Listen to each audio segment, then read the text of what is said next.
नमस्कार दोस्तों, इस वीडियो में हम पिनैकल स्टैटिक जीके के प्रश्न कवर कर रहे थे और आज हम ये कंटिन्यू रखने वाले हैं। इसका जो आपको लगातार जो आपसे कंटिन्यू वीडियो मिलेगा। तो चलिए शुरू करते हैं। जो लोग नए हैं चैनल को सब्सक्राइब जरूर कर लीजिएगा और वीडियो को लाइक कर दीजिएगा। आज जो हम करेंगे लोक संगीत के प्रश्न, इसके अलावा चित्रकारी और पोशाक के जितने भी प्रश्न हैं वो सभी कंप्लीट करने वाले हैं। तो चलिए शुरू करते हैं। फर्स्ट क्वेश्चन देखिए, किस घराने में गायक खंडार वाणी और गौहर वाणी में गायन करते हैं? दरभंगा घराना हो जाएगा। किस घराने में गायक जो खंडार वाणी और गौहर वाणी में गायन करते हैं? दरभंगा घराना हो जाएगा। दरभंगा घराने की बात करते हैं, इसकी शुरुआत जो 17वीं शताब्दी में बिहार के दरभंगा में हुआ था। यह हिंदुस्तानी शास्त्रीय संगीत ध्रुपद का एक घराना है जिसे राधा कृष्ण और करतराम द्वारा शुरू किया माना जाता है। गौहर वाणी ने राग या अलंकृत स्वर आकृतियों का विकास किया था और डागर वाणी ने मधुर वक्ता और सुंदरता पर जोर दिया था। खंडार वाणी ने स्वरों के त्वरित अलंकार में विशेषता हासिल किया था। नेक्स्ट क्वेश्चन देखिए, गुंडेचा बंधु किस हिंदुस्तानी संगीत घराने से संबंधित? ये जो है डागरी घराने से संबंधित है। गुंडेचा बंधु का संबंध जो है डागरी घराने से हो जाएगा। अगर बात करें उमाकांत और रमाकांत और गुंडेचा को एक साथ गुंडेचा ब्रदर्स के नाम से जाना जाता है। उन्हें 2017 में संगीत नाटक अकादमी पुरस्कार मिला था। हिंदुस्तानी संगीत घराने और संस्थापक की बात करें तो ग्वालियर घराना जो नंथन खान हो जाएगा, आगरा घराने के हसी सुजान खान हो जाएगा, रंगीला घराने का फैयाज खान हो जाएगा, जयपुर और अतरौली घराने के अलादिया खान हो जाएगा। इसके अलावा किराना घराने के अब्दुल वाहिद खान हो जाएंगे। नेक्स्ट क्वेश्चन देखिए, हिंदुस्तानी संगीत प्रणाली में डैश के दिन को अलग अलग घंटे और अलग अलग मौसम के लिए आवंटित किया गया है। राग के अनुसार आवंटित किया गया है। अगर बात करें इसके कार्यक्रम, दिन के पहले भाग में 4 प्रहर यानी अवधि और दूसरे भाग में 4 जो है श्रुति, एक सप्तक में आवृत्तियों को 22 अलग अलग भागों में विभाजित करता है। वर्णम कर्नाटक संगीत में एक संगीत रूप है। हिंदुस्तानी संगीत में ध्रुपद, टप्पा, चतुरांग, राम सागर, धमार, होड़ी, ख्याल, तराना, सरगम और ठुमरी सहित विभिन्न गायन शैलियां हैं। नेक्स्ट क्वेश्चन देखिए, वाजिद अली शाह के समय अस्तित्व में आया लखनऊ घराना निम्नलिखित में से किसके द्वारा विकसित किया गया था? ये जो है पंडित ठाकुर प्रसाद के द्वारा विकसित किया गया था। अगर बात करें इनकी जो है 19वीं शताब्दी की में अवध के अंतिम नवाब वाजिद अली शाह के संरक्षण में कथक का स्वर्ण युग देखा गया था, जिन्होंने लखनऊ घराने की स्थापना में मदद किया था, जो भाव अभिव्यक्ति पर जोर देने के लिए जाना जाता है। लखनऊ घराने के प्रतिपादक में बात करें तो लच्छू महाराज, शंभू महाराज, माया राव, दमयंती जोशी और बिरजू महाराज, ये सभी जो है लखनऊ घराने से संबंधित है। नेक्स्ट क्वेश्चन देखिए, 16 अगस्त 1904 को साप्ताहिक पत्रिका इतिहाद में प्रकाशित देशभक्त गीत सारे जहां से अच्छा हिंदुस्तान हमारा किसने लिखा था? ये जो है मोहम्मद इकबाल के द्वारा लिखा गया था। अगर बात करें मोहम्मद इकबाल जो है अल्लामा इकबाल पाकिस्तान के राष्ट्रीय कवि हैं। प्रतिष्ठित शख्सियत और उनके प्रसिद्ध उदाहरण में भगत सिंह इनकलाब जिंदाबाद, सुभाष चंद्र बोस का नारा जय हिंद हो जाएगा, तुम मुझे खून दो मैं तुम्हें आजादी दूंगा, ये भी जो है सुभाष चंद्र बोस का ही नारा है। महात्मा गांधी के द्वारा करो या मारो का नारा, बंकिम चंद्र चटर्जी के द्वारा वंदे मातरम, पंडित मदन मोहन मालवीय के द्वारा सत्यमेव जयते हो जाएगा। नेक्स्ट क्वेश्चन देखे, द 40 मिनट्स रागा डैश द्वारा रचित एक एल्बम, ये जो है अली अकबर के खान के द्वारा ये रचित हो जाएगा। अगर बात करें अली अकबर खान सरोद वादन के लिए जाने जाते हैं और ये मेहर घराने के एक भारतीय हिंदुस्तानी शास्त्रीय संगीतकार थे। उनके अन्य एल्बम का नाम garden of dreams in concert 1972, the 80 minute राग, श्री राग। उनके पुरस्कार में बात करें तो पद्म विभूषण 1989 में, पद्म भूषण 1967 में। अन्य भारतीय सरोद वादक की बात करें तो अमजद अली खान, अमान अली खान और सत्यकी बनर्जी हो जाएगा। नेक्स्ट क्वेश्चन देखिए, चांद पोखराज का काव्य के लेखक कौन है? इसके लेखक गुलजार हो जाएगा। चांद पोखराज काव्य के लेखक जो गुलजार हो जाएगा। इनके पुरस्कार जो 2013 में दादा साहेब फाल्के पुरस्कार, 2004 में पद्म भूषण, 2002 में उर्दू के लिए साहित्य अकादमी पुरस्कार। उनकी अन्य कविताएं की बात करें त्रिवेणी, रात पश्मीने के, सस्पेक्टेड पोएम्स, आनंद बख्शी, नगमे, किस्से, बातें, यादें, ये सभी हो जाएगा। Gurmel Singh economic liberalisation and Indian agriculture हो जाएगा। शैलेंद्र के द्वारा ना बैरी ना कोई बेगाना, ये बिल्कुल सही हो जाएगा। नेक्स्ट क्वेश्चन देखिए, फिल्म उपकार 1967 के प्रसिद्ध गीत मेरे देश की धरती सोना उगले के गायक कौन थे? इसके गायक जो महेंद्र कपूर थे। अगर बात करें, महेंद्र कपूर जो भारतीय पार्श्व गायक को पद्म श्री 1972 में दिया गया था। प्रसिद्ध देशभक्ति गीत है प्रीत जहाँ की रीत सदा मैं गीत वहाँ के गाता हूँ, ये जो महेंद्र कपूर के द्वारा लिखा गया है। देश रंगीला महालक्ष्मी अय्यर के द्वारा लिखा गया है। माँ तुझे सलाम A R रहमान द्वारा गाया गया है। कर चले हम फिदा जान ओ वतन साथी, ये जो मोहम्मद रफ़ी के द्वारा गाया गया है। ऐ मेरे प्यारे वतन मेरे बिछड़े चमन तुझ पे दिल कुर्बानी, ये सभी जो है मन्ना डे जी के द्वारा गाया गया है। नेक्स्ट क्वेश्चन देखिए, रविंद्र संगीत का संबंध निम्नलिखित में से किससे है? ये जो रविन्द्रनाथ टैगोर के द्वारा रचित हो जाएगा। रविंद्र संगीत का संबंध जो है रविन्द्रनाथ टैगोर से है। रविंद्र संगीत पश्चिम बंगाल में त्योहारों और अनुष्ठानों के दौरान गाया जाने वाला लोकगीतों का एक समूह है। पश्चिम बंगाल में अन्य लोकगीत भटियाली और बाउल हो जाएगा। नेक्स्ट क्वेश्चन देखिए, लोकप्रिय राग मियाँ की मल्हार की रचना का श्रेय किसे दिया जाता है? ये जो है तानसेन को दिया जाता है। लोक मियाँ राग मियाँ की मल्हार जो है तानसेन को दिया जाता है। अगर बात कर रचनाएं में दरबारी कन्हारा, रात्रि राग, मियाँ की तोड़ी सुबह का राग, मियाँ की सारंग ये मध्याह्न राग हो जाएगा और मियाँ की मल्हार ये मौसमी राग हो जाएगा। कर्नाटक संगीत डैश तक की ही सीमित है। ये जो है कर्नाटक, आंध्र प्रदेश, तमिलनाडु और केरल तक ही सीमित है। इसके साथ बांसुरी, वीणा, नाद स्वरम, मृदंगम और घटम जैसे वाद्य यंत्र शामिल होता है। पुरंदर दास को कर्नाटक संगीत का जनक माना जाता है। नेक्स्ट क्वेश्चन देखिए, असम के सबसे विशिष्ट प्रकार के लोकगीत कौन हो जाएगा? बिहू गीत जो है असम के सबसे विशिष्ट प्रकार के लोकगीत है। इसके द्वारा ब्रह्मपुत्र के जीवन निर्वाह चरित्र का जश्न मनाया जाता है। केरल का भूता गीत दुष्ट भूतों और आत्माओं को दूर भगाने के लिए अंधविश्वास पर आधारित है। कव्वाली का भारत में आगमन डैश से हुआ था? इसका आगमन जो फारस से हुआ था। अगर बात करें, कव्वाली धार्मिक सूफी संगीत है जो भक्ति और ईश्वर का गायन रूप है। अमीर खुसरो को लोकप्रिय रूप से कव्वाली के जनक के रूप में जाना जाता है। नुसरत फतेह अली खान को शहंशाह कव्वाली के रूप में जाना जाता है। नेक्स्ट क्वेश्चन देखें, ठुमरी गायिका की विशेषताओं के संदर्भ में निम्नलिखित में से कौन सा युग्म सुमेलित दिया गया है? इसमें से पूरा मृदु और गंभीर और पंजाब जो अधिक चवल, ये दोनों सही दिया गया है। अगर बात करें दोनों, यानी कि ठुमरी का एक उत्तर भारतीय गायन शैली है और भक्ति आंदोलन से प्रति प्रेम प्रसंग युक्त भक्ति साहित्य पर आधारित है। गायन आमतौर पर राधा कृष्ण विजय से लिया गया है और प्राथमिक महत्व का होता है। नेक्स्ट क्वेश्चन देखिए, पंजाब राज्य से संगीत का एक मुख्य रूप है। ये जो टप्पा हो जाएगा, टप्पा जो पंजाब राज्य से संगीत का एक मुख्य रूप हो जाएगा। अगर बात करें गजल, जो अरबी कविता में उत्पन्न होने वाली काव्यात्मक कविता या गीति काव्य के रूप में है। भजन किसी भी भाषा में विशेष रूप से भारतीय धर्मों के बीच है। एक धार्मिक विषय आध्यात्मिक विचारों के साथ किसी भी भक्ति गीत को संदर्भित करता है।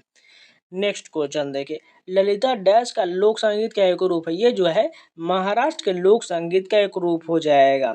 महाराष्ट्र के प्रसिद्ध लोक संगीत में भजन, भरूद, गोंधन, कीर्तन, ललिता, अभंग और तुम्बाड़ी गायन शामिल है। नेक्स्ट क्वेश्चन देखिए, निम्नलिखित में से कौन सी लोकगीत शैली पश्चिम बंगाल, असम और बांग्लादेश के कुछ हिस्सों में लोकप्रिय है? भवैया जो है ये सभी जो है शैली जो पश्चिम बंगाल, असम और बांग्लादेश के कुछ हिस्सों में लोकप्रिय है।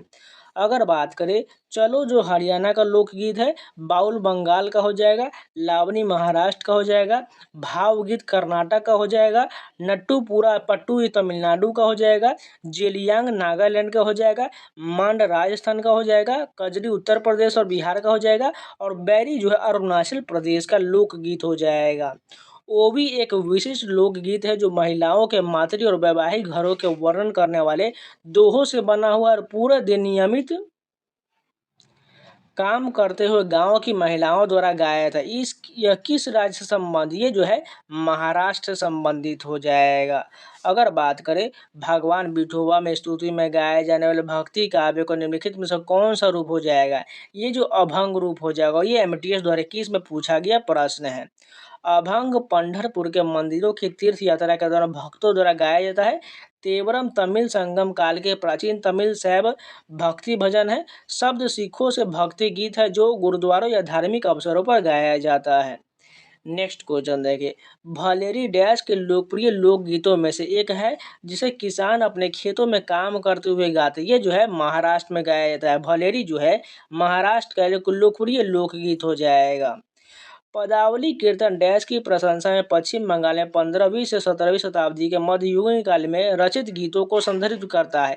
ये जो है विष्णु को हो जाएगा। पदावली कीर्तन विष्णु की प्रशंसा में किया जाता है। एक साडव राग को पैमाने में केवल डैश स्वर होता है। ये जो है 6 स्वर होते हैं। एक साडव राग के पैमाने में टोटल जो है 6 स्वर होता है। और भारतीय शास्त्रीय संगीत में लगभग जो है 83 राग हो जाएगा। अब चलिए चित्रकारी, पोशाक और जनजाति के प्रश्न देखते हैं। केरल का एल्लाकाराडी नृत्य निम्नलिखित में से किस जनजाति द्वारा किया जाता है। ये जो है इरूलर जनजाति के द्वारा किया जाता है। केरल का एल्लाकाराडी नृत्य जो है इरूलर जनजाति के द्वारा किया जाता है। एल्लाकाराडी यह नृत्य लोगों को जंगली भालुओं के विरुद्ध संघर्ष को दर्शाता है जो अक्सर उनकी आदिवासी बस्तियों पर हमला करते हैं।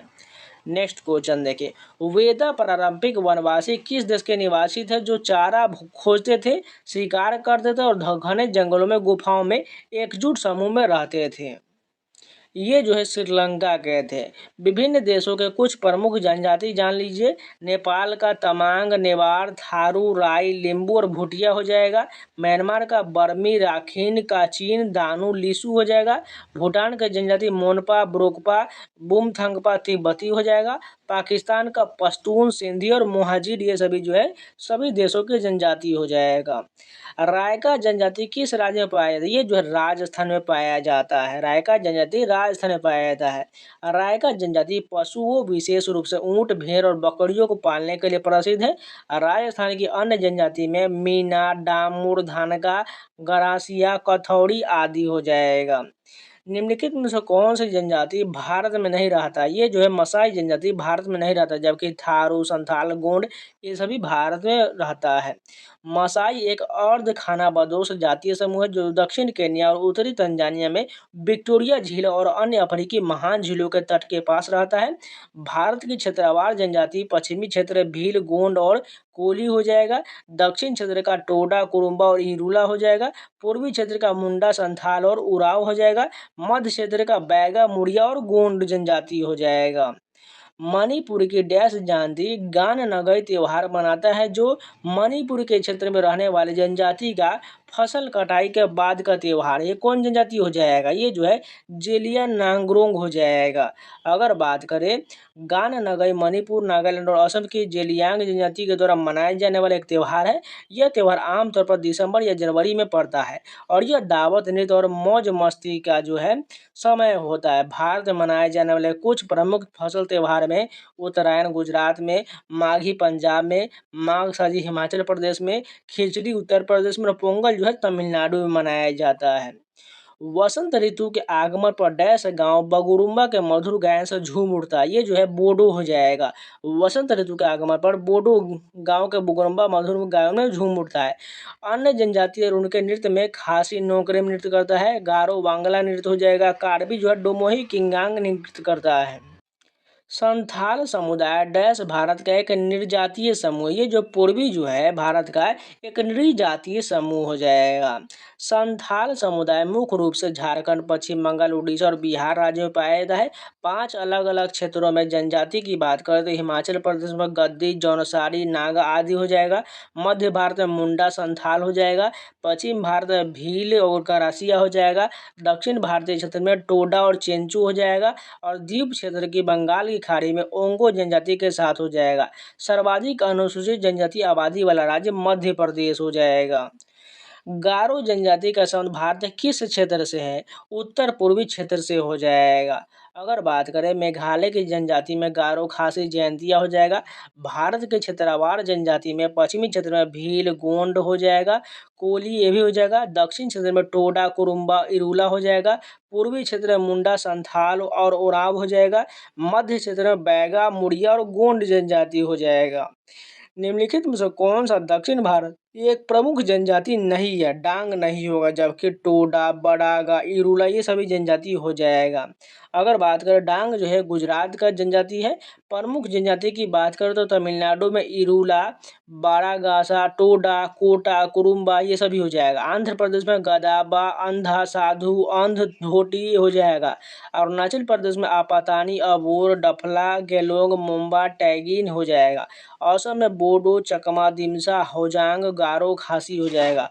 प्रमुख तथ्य की बात करें तो गोंड और भील भारत के सबसे बड़े जो है आदिवासी समूह में शामिल है। सबसे छोटा आदिवासी समूह अंडमानी हो जाएगा। निम्नलिखित में से कौन से जनजाति भारतीय यूरोपीय भाषा परिवार से संबंधित है? भील जनजाति संबंधित है। अगर बात करें इन्हें भारत के सबसे पुरानी जनजातियों में से एक माना जाता है। ये मुख्य रूप से जो है राजस्थान, गुजरात और मालवा, मध्य प्रदेश और बिहार के कुछ हिस्सों में पाए जाते थे। पहाड़ी कोरवा मुख्य रूप से छत्तीसगढ़ के जसपुर, सरगुजा और रायगढ़ जिले में केंद्रित है। वे कोलरियन जनजाति की एक शाखा है और मुंडारी भाषा बोलते हैं। नेक्स्ट क्वेश्चन देखें। वर्ली चित्रकला भारत का डैश राज्य की लोक चित्रकला। ये जो महाराष्ट्र का है वर्ली चित्रकला जो है भारत का महाराष्ट्र राज्य की लोक चित्रकला है। वारली या वर्ली पेंटिंग जनजातीय कला का एक रूप है जो ज्यादातर महाराष्ट्र में उत्तर सहाद्री श्रेणी के आदिवासी लोगों द्वारा बनाया गया है। अन्य लोक चित्र में बिहार में मधुबनी पेंटिंग हो जाएगा, ओडिशा में पट चित्रकला हो जाएगा, गुजरात में पिथौरा पेंटिंग हो जाएगा, आंध्र प्रदेश में कलमकारी पेंटिंग हो जाएगा, पश्चिम बंगाल में कालीघाट पटकला हो जाएगा, लघु पेंटिंग राजस्थान में हो जाएगा, तंजोर पेंटिंग तमिलनाडु में हो जाएगा, गोंड पेंटिंग मध्य प्रदेश में हो जाएगा और फर पेंटिंग राजस्थान में हो जाएगा, सीरियल स्क्रॉल तेलंगाना में हो जाएगा। नेक्स्ट क्वेश्चन देखिए। मधुबनी चित्रकला शैली की उत्पत्ति डैश राज्य से हुआ? सभी को पता है बिहार से हो जाएगा। अगर बात करें मधुबनी पेंटिंग यानी मिथिला कला विशेषताएं चावल के पाउडर जैसे प्राकृतिक अर्क का उपयोग करके बनाया गया और उंगली, बांस की टहनी, सूती कपास के टुकड़े का उपयोग करके पेंट किया जाता है।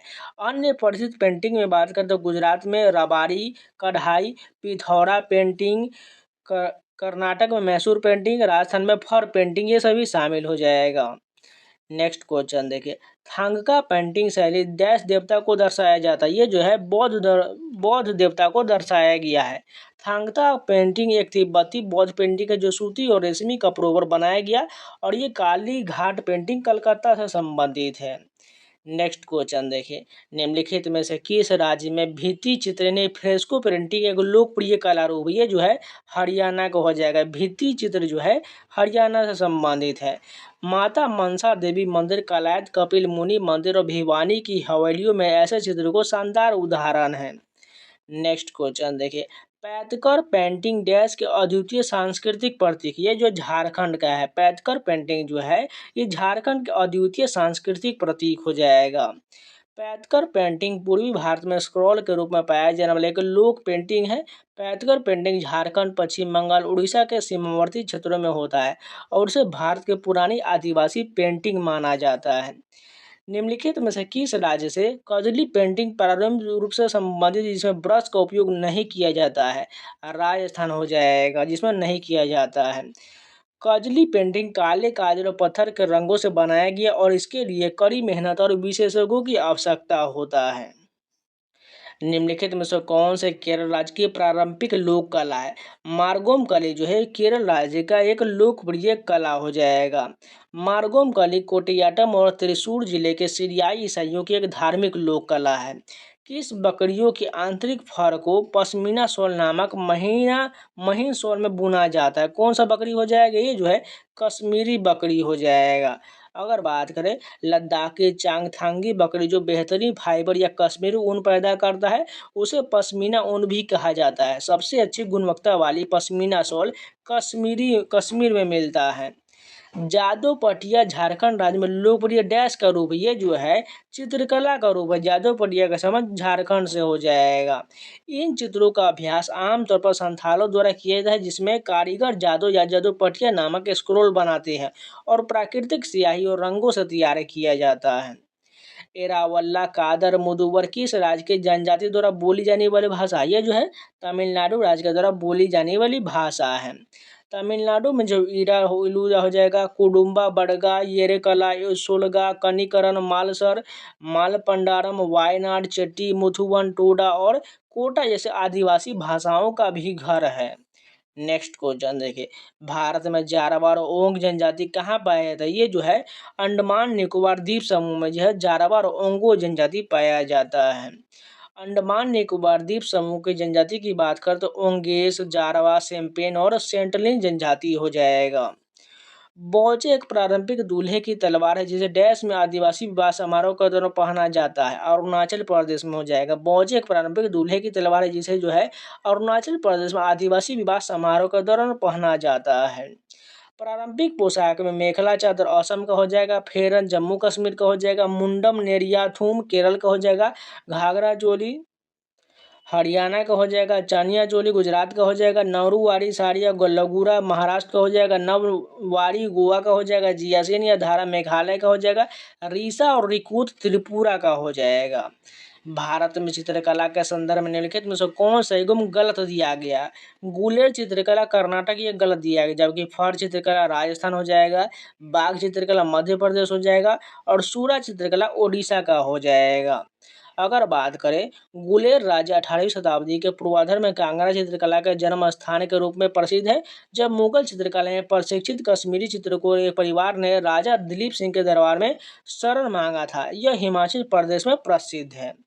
नेक्स्ट क्वेश्चन देखिए, नियसी आपातानी तथा बोकर भाषाएं व्यापक रूप से डैश में बोला जाता है? ये जो है अरुणाचल प्रदेश में बोला जाता है।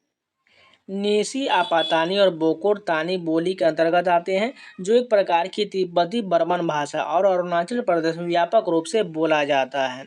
नेक्स्ट क्वेश्चन देखिए, डैश उत्तर प्रदेश के महत्वपूर्ण शिल्पों में से एक है जो सिफोन, मलमल, ऑर्गेना, ऑर्गेंडी और रेशम जैसे कपड़ों पर महीन पारंपरिक हस्त कढ़ाई से संबंधित है।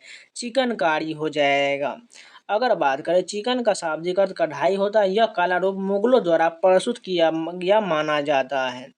मेखला चादर किस राज्य का पारंपरिक पोशाक? ये जो है असम का हो जाएगा। मेखला चादर का संबंध असम से हो जाएगा।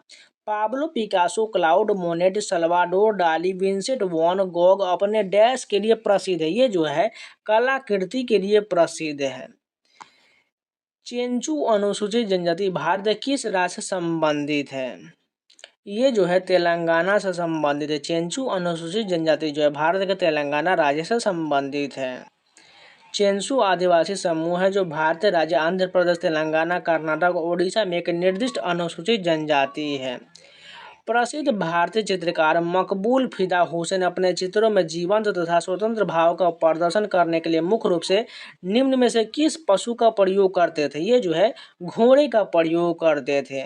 मकबूल फिदा हुसैन को 1966 में पद्मश्री, 1973 में पद्म भूषण और 1991 में पद्म विभूषण से सम्मानित किया गया था। उनकी पेंटिंग जो है मदर टेरेसा, माधुरी दीक्षित, हिंदू देवता गंगा और जमुना का युद्ध, कृष्ण, भारत माता, ये सभी हो जाएगा। गहनों में नक्काशी या खांची पर रंगीन तंतुओला के से लेप चढ़ाने की प्रक्रिया को क्या कहा जाता है? इसे जो है मीनाकारी कहा जाता है। मीनाकारी डिजाइनिंग मूल रूप से रंगीन तामचीनी के साथ आभूषणों में खांची या नक्काशी की प्रक्रिया को संदर्भित करता है। कटु वास्तविकता को दर्शाने वाला सामाजिक नाटक मृच्छकटिकम डैश ने लिखा है? ये जो शूद्रक के द्वारा लिखा गया, मृच्छकटिकम के लिखा शूद्रक हो जाएगा। शूद्रक ने 3 सांस्कृतिक नाटक लिखा, Mrichchhakatikam, the little clay card, विश्व विनवासवदता, एक भाना, लघु कलु, एकांकी, एकलाप हो जाएगा और पदम प्रभृति का हो जाएगा। अब चलिए भारत एवं विश्व में प्रथम सभी प्रश्न देखते हैं। उच्च न्यायालय में न्यायाधीश के रूप में सेवाएं देने वाली पहली भारतीय महिला अन्ना चांडी किस उच्च न्यायालय में नियुक्त थी? ये जो है केरल में नियुक्त थी। अगर बात करें वह जो है भारत की पहली महिला न्यायाधीश थे तथा उच्च न्यायालय की न्यायाधीश बनने वाली पहली महिला थी। वह पत्रिका श्रीमती के संस्थापक और संपादक बनी जिसमें उन्होंने महिलाओं के अधिकारों का समर्थन किया था। न्यायमूर्ति लीला सेठ उच्च न्यायालय के मुख्य न्यायाधीश बनने वाली पहली महिला थी। फातिमा बीवी भारत के सर्वोच्च न्यायालय की पहली महिला न्यायाधीश थी। नेक्स्ट क्वेश्चन देखिए, रंजना प्रकाश देसाई जो भारतीय प्रेस परिषद के पहली अध्यक्ष बनी, मूल रूप से सरकार के निम्नलिखित में से किस अंग में कार्य करती हैं? ये जो है न्यायपालिका में काम करती है। रंजना प्रकाश जैसे भारत का सर्वोच्च न्यायालय के सेवानिवृत्त न्यायाधीश और भारत के परिसीमन आयोग के प्रमुख थे। भारतीय प्रेस परिषद पीसीआई या परिषद परिषद अधिनियम 1978 द्वारा निर्मित एक वैधानिक निकाय, यह देश में प्रेस के नियमन के लिए एक शीर्ष निकाय के रूप में कार्य करता है। निम्नलिखित में से कौन शतरंज में पहली भारतीय महिला ग्रैंड मास्टर है? एस विजय लक्ष्मी जो है शतरंज में पहली भारतीय महिला ग्रैंड मास्टर है। वह एक भारतीय शतरंज खिलाड़ी जिन्होंने फीडे के अंतर्राष्ट्रीय मास्टर और महिला ग्रैंड मास्टर WGM का खिताब जीती है। अन्य उल्लेखनीय भारतीय महिला शतरंज खिलाड़ी में से कोनेरू हम्पू, वैशाली रमेश बाबू, हारिका द्रोणावली, ईशा करवाडे, दिव्या देशमुख और मैरी एन गोमसे शामिल हो जाएगा। वह एकमात्र भारतीय महिला कौन है जिसे बैडमिंटन में विश्व नंबर में एक स्थान दिया गया है? साइना नेहवाल को दिया गया है। अगर बात करें अन्य भारतीय बैडमिंटन खिलाड़ी में किदाम्बी श्रीकांत, प्रकाश पादुकोण, साई प्रणीत, पुलेला गोपीचंद, पारुपल्ली कश्यप, अश्विनी पोनप्पा, सात्विक साईराज, रंका रेड्डी, चिराग शेट्टी, प्रमुख टूर्नामेंट में BWF विश्व championship, Thomas cup, Uber cup और सुधीर रमन कप, ये सभी संबंधित हो जाएगा। और ये सभी जो टेनिस से संबंधित है। राष्ट्रमंडल खेलों में स्वर्ण जीतने वाले पहली महिला भारतीय पहलवान कौन थी? गीता फोगाट हो जाएगा। अगर बात करें उन्होंने 2010 के दिल्ली भारत में आयोजित राष्ट्रमंडल खेल में 55 किलोग्राम फ्री स्टाइल वर्ग में यह उपलब्धि हासिल किया था। बबीता फोगाट ने 2010 में रजत पदक जीता था। उन्होंने 2014 में अपना पहला राष्ट्रमंडल खेल स्वर्ण जीता था। साक्षी मलिक ने 2016 के रियो ओलंपिक में कांस्य पदक जीता था। ओलंपिक में पदक जीतने वाली पहली भारतीय महिला पहलवान कौन थी? ये जो है साक्षी मलिक हो जाएगा। ओलंपिक में पदक जीतने वाली पहली भारतीय महिला पहलवान जो है साक्षी मलिक हो जाएगी। उन्होंने 2016 के रियो ओलंपिक में 58 किलोग्राम वर्ग में कांस्य पदक जीता था। 2010 में गीता फोगाट को राष्ट्रमंडल खेल में स्वर्ण जीतने वाली प्रथम भारतीय महिला पहलवान बनी थी। 2010 में विश्व चैंपियनशिप में स्वर्ण जीतने वाले पहले भारतीय पहलवान कौन थे? सुशील कुमार हो जाएगा। 2010 में विश्व चैंपियनशिप में स्वर्ण जीतने वाले पहले भारतीय पहलवान सुशील कुमार हो जाएगा। सुशील कुमार ने 2010 में मास्को रूस में आयोजित विश्व कुश्ती चैंपियनशिप में पुरुषों की फ्री स्टाइल 66 किलोग्राम वर्ग में शीर्ष स्थान जीतकर इतिहास रच दिया। उन्होंने 2012 में लंदन ओलंपिक में रजत पदक भी जीते थे। भारत के पहले स्वदेशी विमान वाहक ने 2021 में अपना पहला समुद्री परीक्षण किया, जो भारत के भीतर सैन्य उपकरण बनाने की दिशा में एक महत्वपूर्ण कदम हो जाएगा। ये जो हो जाएगा INS विक्रांत हो जाएगा। अगर बात करें INS विक्रांत, इसे जो केरल के Cochin shipyard limited CSL Kochi द्वारा डिजाइन और निर्मित किया गया था और ये 2013 में पानी में उतर गया था। निम्नलिखित में से कौन सा हवाई अड्डा भारत के पहले कार्बन न्यूट्रल हवाई अड्डे के रूप में बनाया जा रहा है? लेह हवाई अड्डा हो जाएगा। अगर बात करें कार्बन तटस्थता का अर्थ है कि वायुमंडल में मुक्त कार्बन की मात्रा कार्बन सिंक द्वारा अवशोषित कार्बन की मात्रा के बराबर है। दिल्ली में इंदिरा गांधी अंतर्राष्ट्रीय हवाई अड्डा भारत का प्रथम हवाई अड्डा हो जाएगा जिसने शुद्ध शून्य कार्बन उत्सर्जन का दर्जा प्राप्त किया है। भारतीय विमानपत्तन प्राधिकरण भारतीय विमानपत्तन प्राधिकरण अधिनियम 1994 के तहत गठित एक वैधानिक निकाय है। संस्थापना की बात करें 1 अप्रैल 1995 में हो जाएगा। मुख्यालय जो है राजीव गांधी भवन नई दिल्ली हो जाएगा। विश्व चैंपियनशिप पदक जीतने वाले पहले भारतीय पहलवान कौन थे? उदय चंद हो जाएगा। विश्व चैंपियनशिप पदक जीतने वाले पहले भारतीय पहलवान उदय चंद हो जाएगा। उन्हें 1961 में कुश्ती में प्रथम अर्जुन पुरस्कार से सम्मानित किया गया था। उन्होंने 1961 में जापान के योकोहामा में आयोजित विश्व चैंपियनशिप में पुरुषों की फ्री स्टाइल 67 किलोग्राम वर्ग में कांस्य पदक जीता था। KD यादव स्वतंत्र भारत के प्रथम व्यक्तिगत ओलंपिक पदक विजेता बने थे। 1950 में भारत के पहले गणतंत्र दिवस समारोह के मुख्य अतिथि कौन थे? ये जो है सुकर्नो हो जाएगा। अगर बात करें सुकर्नो जो इंडोनेशिया का राष्ट्रपति, गणतंत्र दिवस भारत में एक राष्ट्रीय अवकाश है जो भारत के संविधान को अपनाने और देश के गणतंत्र में परिवर्तन की याद में मनाया जाता है, जो 26 जनवरी 1950 को लागू हुआ था। 1950 और 1954 के बीच गणतंत्र दिवस परेड इरविन स्टेडियम, अब national stadium, Kingsway, Lal Qila और रामलीला मैदान में आयोजित किया गया था। नेपाल के राजा त्रिभुवन वीर विक्रम शाह 1951 में गणतंत्र दिवस परेड के दूसरे मुख्य अतिथि थे। पहली ट्रेन मुंबई से डैश के लिए रवाना हुआ था। ये जो है ठाणे के लिए रवाना हुआ था, मुंबई से ठाणे के लिए रवाना हुआ था। भारत में पहली यात्री रेलगाड़ी 16 अप्रैल 1853 को मुंबई से ठाणे के लिए रवाना हुआ था, जिसने 34 किलोमीटर की दूरी तय किया था। इसे great Indian peninsula GIP railway company के तहत साहिब सुल्तान और सिंध नामक 3 इंजनों द्वारा संचालित किया गया था। मुंबई और ठाणे के बीच कल्याण और भोर घाट तक फैला रेलवे लाइन बिछाने की अवधारणा 1843 में जॉर्ज क्लार्क द्वारा प्रस्तावित किया गया था। लॉर्ड डलहौजी को भारतीय रेलवे का जनक माना जाता है, जबकि जॉन मथाई को भारत के पहले रेल मंत्री थे। निम्नलिखित में से किस शहर में भारत की पहली अंडर वाटर ट्रेन परियोजना शुरू किया गया है? ये जो कोलकाता हो जाएगा। अगर बात करें अंडर वाटर ट्रेन परियोजना, यह कोलकाता मेट्रो के पूर्व पश्चिम कॉरिडोर का भाग है। जल के नीचे से सुरंग का भाग हुगली नदी के नीचे से गुजरता है। भारत के प्रथम रक्षा मंत्री कौन थे? बलदेव सिंह हो जाएगा। अगर बात करें स्वतंत्र भारत की पहली कैबिनेट 1947 में जवाहरलाल नेहरू प्रधानमंत्री थे। विदेश मामले और राष्ट्रमंडल संबंध वैज्ञानिक के अनुसार इन्हीं के पास था। सरदार वल्लभ भाई पटेल गृह मंत्री, सूचना प्रसारण मंत्री थे। डॉक्टर राजेंद्र प्रसाद खाद्य और कृषि मंत्री थे। मौलाना अबुल कलाम आजाद शिक्षा मंत्री थे। और डॉक्टर जॉन मथाई जो रेलवे और परिवहन मंत्री थे। आर के शनमुखम शेट्टी वित्त मंत्री थे। डॉक्टर भीमराव अम्बेडकर विधि मंत्री थे। जगजीवन राम श्रम मंत्री थे। सी एच भाभा जो वाणिज्य मंत्री। राजकुमारी अमृत कौर जो है स्वास्थ्य मंत्री। रफी अहमद किदवई संचार मंत्री। डॉक्टर श्याम प्रसाद मुखर्जी उद्योग और आपूर्ति मंत्री। वीएन गाडगिल कार्य खान और विद्युत मंत्री थे। निम्नलिखित में से कौन अंतर्राष्ट्रीय ओलंपिक समिति के प्रथम अध्यक्ष थे? कौन हो जाएगा? ये जो है डिमेट्रियोस विकेलस था। अगर बात करें डिमेट्रियोस विकेलस अंतर्राष्ट्रीय ओलंपिक समिति आईओसी स्थापना 23 जून 1894 में हुआ था। मुख्यालय इसका लुसाने स्विट्जरलैंड में है। प्रथम ओलंपिक खेल 6 अप्रैल 1896 को एथेंस में आयोजित किया गया था। भारत ने पहली बार 1900 में पेरिस में ओलंपिक में भाग लिया था। पियरे डे कूबरटीन आईओसी के जो है दूसरे अध्यक्ष हैं।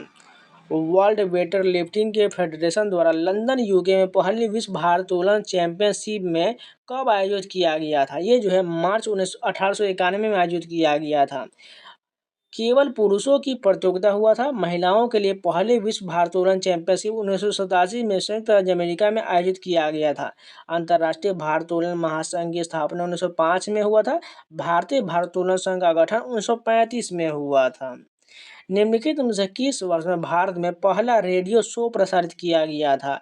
1923 में प्रसारित किया गया था। रेडियो क्लब ऑफ बॉम्बे ने जून 1923 में देश में प्रथम प्रसारण किया था। इंडियन ब्रॉडकास्टिंग कंपनी 23 जुलाई 1927 को अस्तित्व में आया था। ऑल इंडिया रेडियो की स्थापना 1936 में हुआ था। मुख्यालय नई दिल्ली में है। आकाशवाणी भवन प्रसार भारती भवन स्थापना 23 नवंबर 1997 को इसका मुख्यालय नई दिल्ली में है। निम्नलिखित में से कौन सा हवाई अड्डा भारत का पहला सौर ऊर्जा से संचालित होने वाला पहला हवाई अड्डा हो जाएगा? ये जो हो जाएगा कोचीन इंटरनेशनल एयरपोर्ट लिमिटेड जो है भारत का पहला सौर ऊर्जा से संचालित होने वाला हवाई अड्डा होगा। Cochin international airport limited Kerala में हो जाएगा। अन्य भारतीय हवाई अड्डा इंदिरा गांधी अंतर्राष्ट्रीय हवाई अड्डा दिल्ली में, छत्रपति शिवाजी महाराज अंतर्राष्ट्रीय हवाई अड्डा मुंबई में, कैंपकोटा अंतर्राष्ट्रीय हवाई अड्डा बेंगलुरु में, राजीव गांधी अंतर्राष्ट्रीय हवाई अड्डा हैदराबाद में, विश्व का सबसे व्यस्तम हवाई अड्डा यात्रियों की दृष्टि से अटलांटा का हर्ट्सफील्ड जैक्सन अंतर्राष्ट्रीय हवाई अड्डा हो जाएगा। निम्नलिखित में से भारत का पहला पूरी तरह से महिलाओं द्वारा प्रतिबंधित किए जाने वाला रेलवे स्टेशन कौन सा हो जाएगा? गांधीनगर रेलवे स्टेशन जयपुर का हो जाएगा। अगर बात करें मुंबई के माटुंगा रेलवे स्टेशन का प्रबंधन भी ऊपरी शहरी श्रेणी में सभी महिलाओं चालक द्वारा किया जाता है। सुरेखा यादव 1988 में देश की प्रथम महिला ट्रेन ड्राइवर बनी थी। साथ ही एशिया के प्रथम महिला लोकोमोटिव पायलट भी बनी थी। जवाहरलाल नेहरू विश्वविद्यालय ने नई दिल्ली की पहली महिला कुलपति के रूप में किसे नियुक्त किया है? शांति सूर्य पंडित को नियुक्त किया गया है। जवाहरलाल नेहरू विश्वविद्यालय यानी जेएनयू की स्थापना 1969 में संसद के एक अधिनियम द्वारा किया गया था। जी पार्थ सारथी पहले वाइस चांसलर थे। पहला पैरालंपिक खेल किस वर्ष में आयोजित किया गया था? 1960 में इसका आयोजन किया गया था। प्रथम पैरालंपिक खेल जो रोम के इटली में, प्रथम शीतकालीन पैरालंपिक खेल स्वीडन में 1976 में किया गया था। भारत में प्रथम समाचार पत्र प्रकाशित करने के पीछे कौन था? इसके पीछे जो है जेम्स ऑगस्टस हिकी हो जाएगा। James Augustus Hicky Bengal gazette 1780 में कलकत्ता में प्रकाशित हुआ था। यह एक आयरिश व्यक्ति द्वारा शुरू किया गया एक साप्ताहिक अंग्रेजी समाचार पत्र था। उदंत मार्तन द राइजिंग सन पंडित जुगल किशोर शुक्ला द्वारा 30 मई 1826 को कलकत्ता से प्रकाशित पहला हिंदी भाषा का साप्ताहिक समाचार पत्र था। भारत के पहले मुख्य चुनाव आयुक्त निम्नलिखित में से कौन थे? सुकुमार सेन हो जाएगा। डॉक्टर नागेंद्र सिंह वर्ष 1985 से 88 तक अंतर्राष्ट्रीय न्यायालय के अध्यक्ष रहने वाले पहले भारतीय थे। केवीएक सुंदरम भारत के दूसरे मुख्य चुनाव आयुक्त थे। पहला महिला क्रिकेट विश्व कप निम्नलिखित में से किस देश द्वारा आयोजित किया गया था? सभी को पता है, इंग्लैंड के द्वारा आयोजित किया गया था। महिला क्रिकेट विश्व कप 1973 का पहला संस्करण इंग्लैंड विजेता हो जाएगा। 2022 में न्यूजीलैंड मेजबान था, ऑस्ट्रेलिया विजेता हो जाएगा। आईसीसी महिला T20 विश्व कप 2024 का जो है बांग्लादेश इसका मेजबान हो जाएगा। आईसीसी महिला T20 विश्व कप 2026 का इंग्लैंड हो जाएगा। आईसीसी महिला क्रिकेट विश्व कप 2025 का जो भारत हो जाएगा। आईसीसी महिला T20 चैंपियन ट्रॉफी 2027 जो श्रीलंका का हो जाएगा। भारत ने पहली बार हॉकी में विश्व कप का खिताब कब जीता था? 1975 में जीता था। अगर बात करें हॉकी विश्व कप के तीसरे संस्करण में अजीत पाल सिंह की कप्तानी में भारत ने पाकिस्तान को हराया था। मेजबानी जो मलेशिया द्वारा किया गया था। भारत ने ओलंपिक हॉकी में 8 स्वर्ण पदक जीता है, जिनमें से 6 लगातार 1928 से 56 तक जीता है और 2 और टोक्यो जो है 1964 और मॉस्को 1980 में जीता है। भारत की प्रथम पेट्रोकेमिकल कंपनी कौन सा हो जाएगा? ये जो है national organic chemical industry limited हो जाएगा। National organic company limited industry limited की स्थापना 1961 में हुआ था। अन्य कंपनियों उनकी स्थापना वर्ष जान लीजिए। Gas authority of India limited की स्थापना गेल की जो है 1984 में। हल्दिया पेट्रोकेमिकल लिमिटेड की स्थापना 1985 में। डॉक्टर वी कृष्णमूर्ति को भारत में सैन्य क्षेत्र में उपकरणों को जनक के रूप में जाना जाता है। स्वतंत्र भारत के किस राज्य की पहली महिला राज्यपाल की नियुक्ति किया गया था? उत्तर प्रदेश में किया गया था। अगर बात करें उत्तर प्रदेश में सरोजिनी नायडू हो जाएगी। भारत में प्रथम महिला राष्ट्रपति की बात करें प्रतिभा पाटिल हो जाएगा। प्रधानमंत्री इंदिरा गांधी हो जाएगा। मुख्यमंत्री सुशीला कृपलानी जो यूपी को हो जाएगा। रक्षा मंत्री निर्मला सीतारमण हो जाएगा। ये सब जो है भारत की प्रथम महिला में हो जाएगा। निम्नलिखित में से कौन सा संयुक्त राज्य अमेरिका के प्रतिष्ठित लिंकन सेंटर हॉल में प्रदर्शन के लिए आमंत्रित होने वाले पहली भारतीय बनी? कौन हो जाएगा? बिस्मिल्लाह खान हो जाएगा। अगर बात करें बिस्मिल्लाह खान, उन्हें 15 अगस्त 1947 को लाल किले पर शहनाई बजाना था। वह अपने वाद्य यंत्र से राष्ट्र का अभिवादन करने वाले पहले भारतीय थे। निम्नलिखित में से कौन भारत के प्रथम मुख्य न्यायाधीश बने थे? हीरालाल जेकी सुंदर दास कानिया बने थे। अगर बात करें सुप्रीम कोर्ट का अनुच्छेद 124 की स्थापना 1773 के रेगुलेटिंग एक्ट के माध्यम से कलकत्ता में रिकॉर्ड कोर्ट के रूप में किया गया था। अभी इसमें मुख्य न्यायाधीश और 33 से अधिक अन्य न्यायाधीश शामिल नहीं है। यानी टोटल जो है 33 न्यायाधीश और एक जो है मुख्य न्यायाधीश, यानी टोटल 34 हो जाएगा। निम्नलिखित में से कौन सा भारत का पहला मानव अंतरिक्ष उड़ान कार्यक्रम है? ये जो है गगनयान हो जाएगा। अगर बात करें इसमें मानव अंतरिक्ष उड़ान क्षमता के प्रदर्शन की परिकल्पना किया गया है। इसे 2023 के अंत या 2024 में लॉन्च किया जाएगा। Mars orbiter mission MOM Mangalyaan हो जाएगा। प्रक्षेपण यान PSLV C-25 दिनांक 5 नवंबर 2013 हो जाएगा। चंद्रयान फर्स्ट जो भारत का पहला चंद्रमा मिशन था। लॉन्च जो है 22 अक्टूबर 2008 को किया गया था। स्थान था SDSC शहर श्रीहरिकोटा से। चंद्रयान 2 जो है 22 जुलाई 2019 को लॉन्च किया गया था। इसका प्रक्षेपण यान जो है GSLV MK3 M1 था। चंद्रयान 3 जो है लॉन्च होगा 14 जुलाई 2023 को लॉन्च हो चुका है। प्रक्षेपण यान जो था LV-M3 M4 था। भारतीय उपमहाद्वीप का प्रथम उद्यान मकबरा कौन सा है? हुमायूं का मकबरा हो जाएगा। अगर बात करें हुमायूं का मकबरा, जो मकबरे हुमायूं ये दिल्ली में स्थित है। इसमें मिराक मिर्जा गियास और उनके बेटे सैयद मोहम्मद ने डिजाइन किया था। 1993 में इसे यूनेस्को द्वारा विश्व धरोहर स्थल घोषित किया गया था। पद्मश्री पुरस्कार पाने वाले पहली भारतीय अभिनेत्री कौन थी? नरगिस दत्त हो जाएगा। वह एक भारतीय अभिनेत्री और राजनीतिक थी जिन्होंने हिंदी सिनेमा में काम किया था। पद्मश्री 1958 में, पद्मश्री के पहले प्राप्तकर्ता के शंकर पिल्लई 1954 में इनको दिया गया। साहित्य और शिक्षा के क्षेत्र में बलबीर सिंह को 1957 में, खेल के क्षेत्र में आशा देवी आयनकरम को 1954 में, सार्वजनिक मामले में वीर भान भाटिया को 1954 में, चिकित्सा के क्षेत्र में दिया गया। किस राज्य सरकार ने भारत का प्रथम हाथी मृत्यु लेखा परीक्षक ढांचा पेश किया है? ये जो तमिलनाडु के द्वारा पेश किया गया है। भारत का पहला मृत्यु लेखा परीक्षक ढांचा 2022 में पेश किया गया था। इस ढांचे का उद्देश्य राज्य में हाथियों की मौत के प्रबंधन में पारदर्शिता और जवाबदेही में सुधार करना है। भारत ने पहली बार डैश में ओलंपिक खेलों में भाग लिया था? 1900 में भाग लिया था। अगर बात करें, एथलीट नॉर्मन पिचर ने पेरिस ओलंपिक में भारत का प्रतिनिधित्व किया था। फील्ड मार्शल के पद पर पदोन्नत होने वाले पहले भारतीय सेनाधिकारी कौन थे? सैम मानेकशॉ थे। अगर बात करें, सैम मानेकशॉ 1971 के भारत पाकिस्तान युद्ध के दौरान भारतीय सेना के सेनाध्यक्ष थे। फील्ड मार्शल एक 5 स्टार जनरल ऑफिसर रैंक है और भारतीय सेना में सर्वोच्च प्राय रैंक हो जाएगा। केम करियप्पा जो भारतीय सेना के पहले भारतीय कमांडर इन चीफ थे। विक्रम बत्रा जो कारगिल युद्ध में शहीद हुए थे। परमवीर चक्र 1999 में दिया गया था। अंतरिक्ष में जाने वाले भारतीय मूल की पहली महिला कौन थी? कल्पना चावला हो जाएगा। अगर बात करें, राज्य के उच्च न्यायालय के मुख्य न्यायाधीश नियुक्त किए जाने वाली पहली भारतीय महिला कौन थी? लीला सेठ हो जाएगा। लीला सेठ को जो है 1991 में वह राज्य के उच्च न्यायालय हिमाचल प्रदेश उच्च न्यायालय के मुख्य न्यायाधीश के रूप में नियुक्त होने वाली पहली महिला न्यायाधीश बनी थी। अन्ना चांडी भारत की पहली महिला न्यायाधीश और उच्च न्यायालय की न्यायाधीश बनने वाली देश की पहली महिला थी। एम फातिमा बीबी सुप्रीम कोर्ट की पहली महिला जज होने के साथ साथ वहां की पहली मुस्लिम महिला जज भी थी। किरण मजमूदार बायोकॉन लिमिटेड की संस्थापक हैं। 1992 में सिनेमा में लाइफ टाइम अचीवमेंट के लिए ऑस्कर पाने वाले पहले भारतीय कौन थे? ये जो थे सत्यजीत रे हो जाएगा। सत्यजीत रे पहले भारतीय थे जिन्हें academy of motion picture arts and science पुरस्कार मिला था।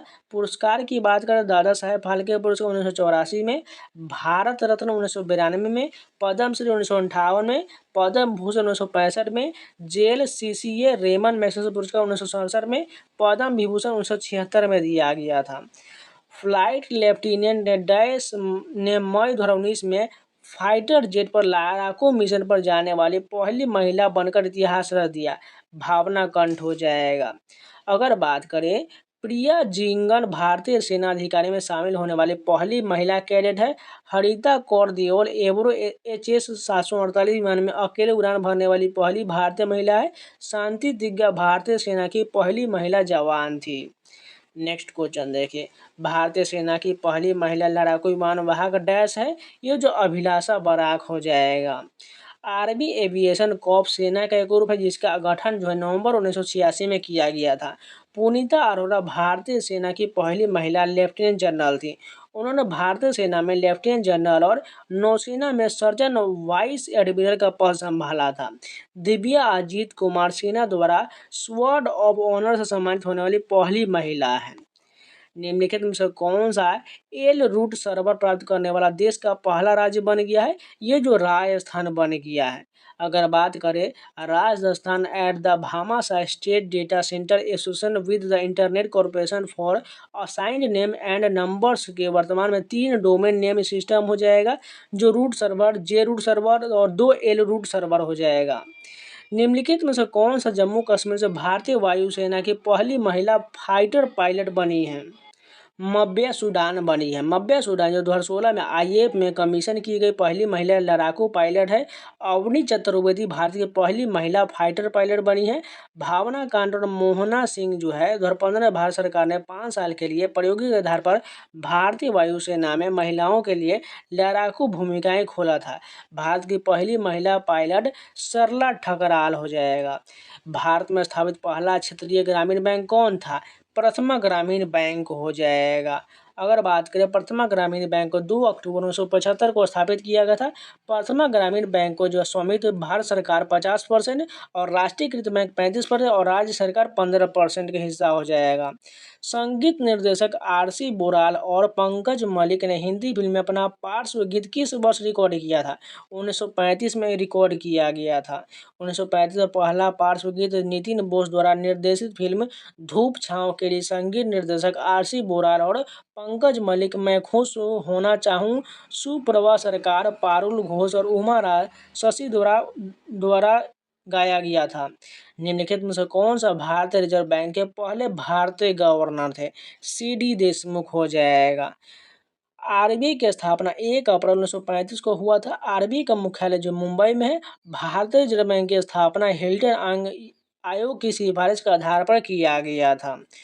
1859 में कोलकाता में पहली जूट मिल कहाँ स्थापित किया गया था? रिसरा में स्थापित किया गया था। मिल जो है कोलकाता में हुगली नदी के तट पर स्थापित किया गया था। जूट का टाई मिशनरी डंडी से जॉर्ज एकलैंड द्वारा लाया गया था। निम्नलिखित में से कौन ऑस्कर पुरस्कार पाने वाले पहले भारतीय हैं? भानु मथैया हैं। अगर बात करें वह जो 100 से अधिक फिल्मों में एक कॉस्ट्यूम डिजाइनर थी और जो है 1983 में फिल्म गांधी के लिए ऑस्कर पुरस्कार जीती थी। नेक्स्ट क्वेश्चन देखिए, स्वतंत्रता के बाद पहली बार भारत ने पुरुषों की हॉकी में किस ओलंपिक खेल में स्वर्ण पदक जीता था? लंदन में जीता था। 1948 के ग्रीष्मकालीन ओलंपिक में भारतीय फील्ड हॉकी टीम ने ब्रिटिश टीम को हराकर देश का पहला स्वर्ण पदक जीता था। निम्नलिखित में से कौन सी भारत में शास्त्रीय भाषा का दर्जा प्राप्त करने वाली पहली भाषा है? ये जो तमिल भाषा हो जाएगा। भारत में जो छह भाषा हो जाएगा, तमिल, तेलुगु, संस्कृत, कन्नड़, मलयालम और उड़िया को शास्त्रीय भाषा का दर्जा दिया गया है।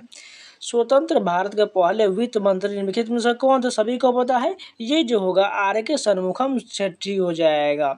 आर.के. शनमुखम शेट्टी जो है स्वतंत्र भारत के पहले वित्त मंत्री थे जब देश का पहला बजट 26 नवंबर 1947 को संसद में पेश किया गया था। निम्नलिखित में से कौन भारत रत्न पुरस्कार पाने वाले पहले भारतीय थे? ये जो चंद्रशेखर वेंकट रमन हो जाएगा। अगर बात करें भारत रत्न की शुरुआत 2 जनवरी 1954 को किया गया था। भारत रत्न 1954 प्राप्त करने वाले पहले 3 व्यक्ति थे, सी राजगोपालाचारी, एस राधाकृष्णन और सी.वी. रमन हो जाएगा। किस देश ने पहला कृत्रिम उपग्रह स्पुतनिक फर्स्ट लॉन्च किया है? सोवियत संघ के द्वारा लॉन्च किया गया है। इसे जो है सोवियत अंतरिक्ष कार्यक्रम के हिस्से के रूप में 4 अक्टूबर 1957 को सोवियत संघ द्वारा पृथ्वी के अंडाकार कक्षा में लॉन्च किया गया था। लॉन्च साइट जो है बैकानूर रॉकेट स्पुतनिक 8 के 71 PS हो जाएगा। निम्नलिखित में से कौन भारत सरकार से पद्म श्री पुरस्कार प्राप्त करने वाले पहले खिलाड़ी हैं? बलबीर सिंह दोसांझ जो है पहले खिलाड़ी है। पद्म श्री जो है 1957 में दिया गया था। पुस्तक की बात करें उनकी आत्मकथा the golden hattrick 1970, the golden yardstick, in quest of hockey excellence 2008, ये सभी पुस्तकें हो जाएगा। निम्नलिखित में से कौन भारत की पहली महिला कमांडो ट्रेनर थी? ये जो हो जाएगा कमांडो ट्रेनर कौन थी? डॉक्टर सीमा राव हो जाएगा। भारतीय सेना में भारत की पहली महिला जवान शांति तिग्गा है। भारतीय वायुसेना में पहली महिला अधिकारी विजय लक्ष्मी रामनन है। पुनीता अरोड़ा भारतीय सशस्त्र बलों में 3 स्टार रैंक पर पदोन्नत होने वाली पहली महिला थी। नेक्स्ट क्वेश्चन देखिए, भारत द्वारा 1975 में प्रक्षेपित प्रथम कृत्रिम उपग्रह का नाम क्या था? ये जो हो जाएगा आर्यभट्ट हो जाएगा। रोहिणी भारतीय निर्मित प्रक्षेपण यान से लॉन्च किया गया भारत का पहला उपग्रह था। निम्नलिखित में से कौन सा हाउस ऑफ कॉमन में सीट जीतने वाले पहले भारतीय थे? दादा भाई नेरोजी थे। House of common United kingdom की संसद का निचला सदन है, लोकतांत्रिक रूप से निर्वाचित सदन है। निम्नलिखित में से कौन गणतंत्र दिवस परेड में भाग लेने वाले पहली महिला फाइटर पायलट है? कौन हो जाएगा? भावना कांत हो जाएगा। अगर बात करें उन्हें जो है 2 स्थानीय मोहना सिंह और अवनी चतुर्वेदी के साथ जो है पहली फाइटर पायलट घोषित किया गया था। भारतीय पुरातत्व सर्वेक्षण के पहले महानिदेशक कौन थे? अलेक्जेंडर कनिंघम हो जाएगा। एएसआई की भारतीय सरकारी एजेंसी है जो पुरातात्विक अनुसंधान और देश में सांस्कृतिक स्मारकों के संरक्षण के लिए जिम्मेदार है। निम्नलिखित में से किस देश में प्रथम हॉकी संघ का गठन किया गया था? ब्रिटेन में किया गया था।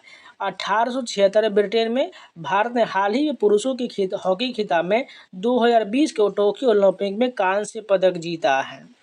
निम्नलिखित में से किस वर्ष भारत में पहला रॉकेट लॉन्च किया गया था? 1963 में लॉन्च किया गया था। पहला रॉकेट RH-200 का लॉन्च पैड थुम्बा बालसोर था और तिरुवनंतपुरम के पास थुम्बा से उड़ान भरा था। निम्नलिखित में से भारत का पहला लोकपाल कौन था? पिनाकी चंद्र घोष हो जाएगा।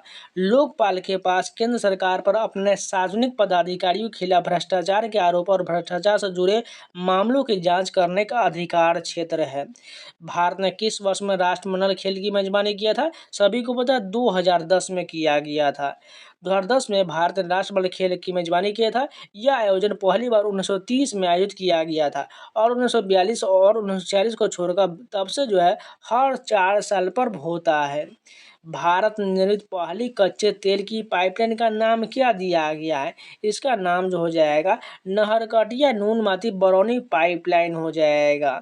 नहरकटिया और नूनमाती के बीच पाइपलाइन 1962 और नूनमाती और बरौनी के बीच 1964 में संचालित किया गया था। भारत सरकार के द्वारा अंटार्कटिका निर्मित प्रथम शोध केंद्र का नाम क्या हो जाएगा? दक्षिण गंगोत्री हो जाएगा।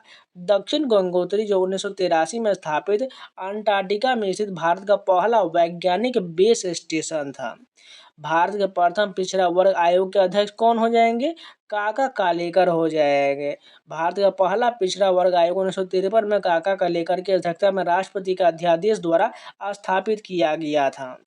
माउंट एवरेस्ट पर चढ़ने वाली पहली महिला दिव्यांग का नाम बताइए। अरुणिमा सिन्हा हो जाएगा। अरुणिमा सिन्हा 2013 में माउंट एवरेस्ट पर चढ़ने वाली दुनिया की पहली विकलांग महिला है। वह अंटार्कटिका की सबसे ऊंची चोटी माउंट विंसन पर चढ़ने वाली पहली विकलांग महिला भी है। भारतीय सेना का पहला जनरल कौन है जिसके सेवानिवृत्ति दिवस को हर साल सशस्त्र बल वयोवृत्त दिवस के रूप में मनाया जाता है? कौन सा हो जाएगा? ये जो है जनरल KM करियप्पा के जन्मदिन पर मनाया जाता है। भारतीय सशस्त्र बलों के पहले भारतीय commander in chief field marshal KM Cariappa जो 14 जनवरी 1953 को सेवानिवृत्त हुए थे द्वारा प्रदान की गई सेवाओं का सम्मान मान्यता के रूप में प्रत्येक वर्ष 14 जनवरी को जो है सशस्त्र बल दिवस मनाया जाता है। सॉरी, यहाँ पर जो है मैंने सेवानिवृत्त दिवस दिया याद करना था लेकिन हमने गलत बोल दिया था। अब चलिए खेल के प्रश्न देखते हैं। पहला विंबलडन टूर्नामेंट कब और कहाँ आयोजित किया गया था? ये जो है 1877 में वॉपल रोड साइड विंबलडन में इसका आयोजन किया गया था।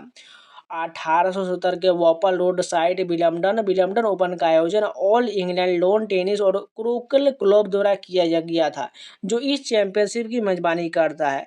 विंबलडन एकमात्र ग्रैंड स्लैम टूर्नामेंट के रूप में प्रसिद्ध है जो अभी भी घास के कोर्ट पर खेला जाता है। ऑस्ट्रेलियन ओपन की शुरुआत 1905 में और US ओपन 1881 में हार्ड कोर्ट पर खेले जाते हैं। यानी कि अगर देखिए विंबलडन घास पर खेला जाता है और ऑस्ट्रेलियन और US जो है ये दोनों जो है हार्ड कोर्ट पर खेला जाता है, जबकि फ्रेंच ओपन जो है ये क्ले कोर्ट पर खेला जाता है। इसकी स्थापना 1891 में किया गया था। साइकिलिंग ट्रैक को किस नाम से जाना जाता है? इसे जो है वेलोड्रोम के नाम से जाना जाता है। यह प्रतिस्पर्धा साइकिलिंग स्पर्धाओं के उपयोग किए जाने वाले एक विशेष रूप से डिजाइन किया गया ट्रैक है। यह आमतौर पर एक अंडाकार आकार का ट्रैक होता है जिसकी किनारे झुकी होती है ताकि साइकिल चालक सुरक्षित रूप से उच्च गति प्राप्त कर सके। एरोड्रोम विमान के टेक ऑफ और लैंडिंग के लिए एक स्थान या सुविधा है। एरोट्रोफ एक प्रकार का कृत्रिम ट्रफ है जिसका उपयोग खेल के मैदान में किया जाता है। निम्नलिखित में से किस स्पर्धा में भारत को अपना पहला व्यक्तिगत ओलंपिक स्वर्ण पदक मिला था? निशानेबाजी में मिला था। अगर बात करें 2008 के बीजिंग ओलंपिक में पुरुषों के 10 मीटर एयर राइफल स्पर्धा में अभिनव बिंद्रा को स्वर्ण पदक जीता था। भारत का पहला ओलंपिक पदक रजत हुआ था जिसे 1900 के पेरिस ओलंपिक में एथलेटिक में नॉर्मन पिचॉट ने जीता था। भारत का पहला व्यक्तिगत ओलंपिक पदक जो है 1952 के हेलेंसिकी ओलंपिक में कुश्ती में खासावा दादा साहब यादव ने यानी KD यादव ने हासिल किया था। पुरुष कबड्डी कोर्ट की लंबाई कितना होता है? ये जो हो जाएगा 13 मीटर का हो जाएगा। पुरुष कबड्डी कोर्ट के लिए 13 × 10 मीटर और महिलाओं के लिए 12 × 8 मीटर का होता है। यह मूल रूप से एक मुकाबले वाला खेल है जिसमें प्रत्यक्ष में पक्ष में 7 खिलाड़ी होता है। इसे 40 मिनट की अवधि तक खेला जाता है जिसमें 5 मिनट का ब्रेक शामिल होता है, यानी 20, 5 और 20 हो जाएगा। ऊंची कूद के खिलाड़ी को एक निश्चित ऊंचाई को पार करने के लिए कितने मौके मिलते हैं? इसमें जो है टोटल 3 मौके दिया जाता है। हाई जंप एक ट्रैक और फील्ड प्रतियोगिता है जिसमें प्रतियोगिता 4 मीटर लंबी क्षैतिज पट्टी पर एक पैर से बिना किसी सहायता के छलांग लगाता है। यदि एथलीट पट्टी को हटाए बिना उसे पार कर जाता है तो छलांग सफल माना जाता है। हाई जंप पट्टी की लंबाई आमतौर पर 4 मीटर यानी 13 फीट और 1.5 इंच का होता है। प्रतियोगिता के दौरान हाई जंप पट्टी की ऊंचाई बदलती रहती है। कुछ महत्वपूर्ण शब्द जो हो जाएगा approach, take off, flight, landing, ये सभी जो है खेल से संबंधित है। बैडमिंटन में नेट को केंद्र में भूमि से कितना ऊंचाई पर लगाया जाता है? 5 फीट की ऊंचाई पर लगाया जाता है। बैडमिंटन एक रैकेट खेल है जिसे 2 प्रतिद्वंदी खिलाड़ी यानी एकल या 2 प्रतिद्वंदी जोड़े युगल में खेलते हैं। बैडमिंटन कोर्ट का आकार जो होता है, एकल में एक बैडमिंटन कोर्ट का आकार जो है 13.41 मीटर यानी 44 फीट लंबा और 5.18 मीटर यानी कि 17 फीट चौड़ा होता है। युगल में चौड़ाई 6.1 मीटर यानी 20 फीट तक बढ़ाया जाता है और नेट सिरों पर 1.55 मीटर यानी 5 फीट 1 इंच ऊंचा होता है और बीच में 1.52 मीटर ऊंचा यानी 5 फीट होता है। बॉडी जिसे शटल कॉक भी कहा जाता है 16 पंखों से बना होता है। बॉडी जो है 62 से 70 मिलीमीटर लंबा होता है और इसका वजन जो है 4.74 और 5.5 ग्राम के बीच होता है। 3 बार ओलंपियन रह चुकी पीटी उषा ने डैश 4 स्पर्धा ने 200 मीटर, 400 मीटर और 400 मीटर में बाधाओं दौड़ में 4 × 400 मीटर रिले में एशियाई गेम्स का रिकॉर्ड तोड़ा है। ये कौन सा हो जाएगा? सियोल के 1986 में रिकॉर्ड तोड़ा है। सियोल के 1986 में पिल्ला उलोकांडी थेक्कर मिल्ला उषा का यानी पीटी उषा प्रमाणिक भारतीय ट्रैक और फील्ड लीजेंड है। चीप, कोंडोर, डफ और ड्राइवर डैश में प्रयुक्त होने वाला शब्द ये जो है गोल्फ में प्रयोग किया जाता है। चीप एक छोटा गोल्फ है जो सामान्यतः एक खिलाड़ी द्वारा बनाया जाता है जो पुटिंग सतह के पास होता है लेकिन उस पर नहीं। कोंडोर संभवतः गोल्फ के सभी खेलों में सबसे दुर्लभ शॉट होता है। यह किसी भी व्यक्तिगत होल पर 4 शॉट अंडर पार के गोल्फ स्कोर को संदर्भित करता है। डफ का प्रयोग किसी भी बहुत खराब शॉट का वर्णन करने के लिए किया जाता है। ड्राइवर सभी वुड्स में सबसे लंबा होता है। इसमें सबसे बड़ा क्लब हेड शामिल होता है और इसका उपयोग लगभग विशेष रूप से टी बॉक्स में गेंद को ड्राइव करने के लिए किया जाता है। बास्केटबॉल में जब 6.25 मीटर का रेखा के बाहर से बास्केट मारा जाता है तो कितने अंक दिया जाता है? इसमें जो है 3 अंक दिया जाता है। 3 अंक फील्ड गोल नियमित खेल के दौरान कोर्ट पर कहीं से भी बनाया गया बास्केट होता है। 3 बिंदु रेखा के भीतर बनाया गया फील्ड गोल 2 अंकों के बराबर होता है। राइफल यानी कि निशानेबाजी के खेल में डैश मिलीमीटर के कैलिबर यानी बंदूक के बैरल का आंतरिक व्यास की एक ही बार में लोड की जाने वाले बंदूक होता है जिसका उपयोग सभी स्पर्धाओं में किया जाता है। कितना ग्राम का होता है? ये कितना का होता है? 5.6 जो मिलीमीटर का होता है। ओलंपिक निशानेबाजी में 3 तरह की बंदूक शामिल होता है, राइफल, पिस्टल और शॉटगन, जिनका उपयोग 10 मीटर, 25 मीटर या 50 मीटर की दूरी पर किया जाता है। राइफल और पिस्तौल सिंगल लोडेड होता है। राइफल में 5.6 मिलीमीटर का कैलिबर और पिस्तौल में 4.5 मिलीमीटर का या एयर पिस्टल या 5.6 मिलीमीटर का जो 5 शॉट वाली मैगनीज वाली 25 मीटर रैपिड फायर पिस्टल का उपयोग किया जाता है। शॉटगन जो 18.5 मिलीमीटर कैलिबर वाली 12 गेज का होता है, जहां गेज का मतलब 1 पाउंड से लीड बॉल की संख्या है जो बैरल में फिट होता है। डैश पोलो क्लब वर्ष 1880 में शुरू हुआ दुनिया के सबसे पुराने पोलो टूर्नामेंट में एजरा का प्रतियोगिता का गढ़ है हो जाएगा। कौन सा हो जाएगा? ये जो है कलकत्ता हो जाएगा। अगर बात करें 1862 में स्थापित कलकत्ता पोलो क्लब विश्व का सबसे पुराना पोलो क्लब है जो अभी भी अस्तित्व में है। एजरा कप जिसे 1880 में सर डेविड एजरा ने शुरू किया था विश्व की सबसे पुरानी पोलो ट्रॉफी है। इस ट्रॉफी के लिए आज भी खेला जाता है। गगन नारंग ने किस ओलंपिक में कांस्य पदक जीता था? लंदन 2012 में जीता था। अगर बात करें, गगन नारंग भारतीय खेल निशानेबाज और एयर राइफल शूटिंग से संबंधित है। उन्होंने पुरुषों की 10 मीटर एयर राइफल स्पर्धा में कांस्य पदक जीता था। उन्हें 2005 में अर्जुन पुरस्कार से सम्मानित किया गया था। भारतीय निशानेबाज अभिनव बिंद्रा, राज्यवर्धन सिंह राठौर, विजय कुमार, मनु भास्कर, स्वप्निल कुशाली ये सभी संबंधित हैं। किस ओलंपिक में खो खो को मुख्य स्टेडियम के प्रदर्शनी में दिखाया गया था? 1936 में दिखाया गया था। 1936 को ओलंपिक बर्लिन में आयोजित किया गया था।